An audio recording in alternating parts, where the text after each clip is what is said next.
Hello, this is James Kim's Radio 106.5. Today I'm here joined by Sean Yeem, a first year student at SFU and an avid social media user. Thanks for joining me, Sean. No problem, James. Thanks for having me on.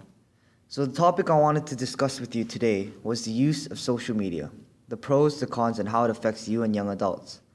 Most of the social media products out today, such as Twitter, Facebook, Vine, and Instagram, are all targeted towards college students such as yourself. Can I ask how often you're on these social media outlets? I say I'm on almost all the time. If you walk down the hallway between classes, you see most of the students looking at their phones. You see a lot of students bumping into each other because they aren't looking forward. Has this ever happened to you? Not yet. So, what social media mediums are you using currently? I'll occasionally check my Twitter for new posts or to see any responses on my posts. I have an Instagram account where I can be updated with my friends. I've been using Facebook less and less lately. How come? It's not quick enough. If I want updated pictures, I'll go to Instagram. If I want to see some of their thoughts or messages, I'll go to Twitter. Wow, so some social media outlets that were once considered too fast are now too slow? Basically, yeah. I mean, look at Vine. People aren't interested in watching 5-minute YouTube videos as much anymore. Sorry, could you explain what Vine is to the people who are unaware of what it is? Yeah, Vine or Vines are short 7-second clips. It's quick and entertaining in 7 seconds. Believe it or not, is enough time to get the message across. Could you go a day without it? Honestly, no. My professors even use some of these sites. We get our notes, lectures, all posted online. We even have Facebook groups to organize study groups and group meetings. It's become vital for you as a university student to follow these mediums.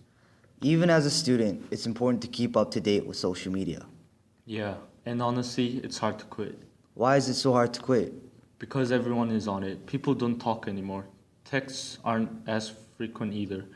If you have a group of friends, most likely everyone is going to invite you to the party or dinner through social media. You don't get personal invitations anymore. So if you're not on social media, you miss out. Basically, yeah. If I don't check my Facebook, there's a good chance I'll miss out on a gathering. Do you ever wish it wasn't like that? Sometimes I get pretty impersonal. Yeah, it's convenient, but it's also inconvenient when I'm only talking to someone through a wall of text. As a high school student, we're being told and educated of the dangers of viral photos, videos, and other online instances of bullying. Does any of that change when you get into university? It's the same. Everyone has a phone. Everyone has a camera. Everything you do will get recorded. It's easy to forget and do something stupid, but you have to keep reminding yourself that this could follow your entire life. So the real question is, do the positives outweigh the negatives? I say so. We can organize groups a lot better. People can find funding, support online. If you can read through all the negative stuff on the internet, a good support can be found. I agree. As a fellow Korean, I'm sure you've heard of the accident of Sewol-ho Ferry. Yeah, that's a great example. If it wasn't for Twitter, more people might have died, right?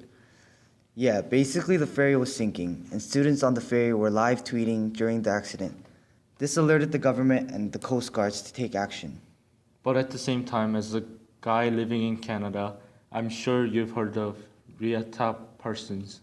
That was unfortunate. From what I read, a photo of her spread throughout her school, and she was mercilessly bullied in school and online. Yeah, and she eventually committed suicide. I think it's important to note that she tried to move to a different school. I mean, if there were no social media, there's a good chance that the information and the photos would not have followed her. You're right. There's a chance that she could still be alive today if it weren't for social media. So again, it's got its positives and negatives. But don't you think it's a lot easier to regulate the negatives? Yeah, I guess it is. You even said yourself that there's a lot more awareness in schools now. So the way that schools, universities, business, and even startup groups are being organized, it seems to me that social media is the best platform.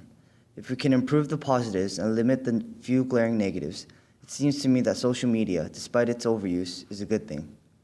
Yeah, it's definitely made my life easier. All right, well, that concludes our interview. Thank you, Shawnee, for your time. No problem.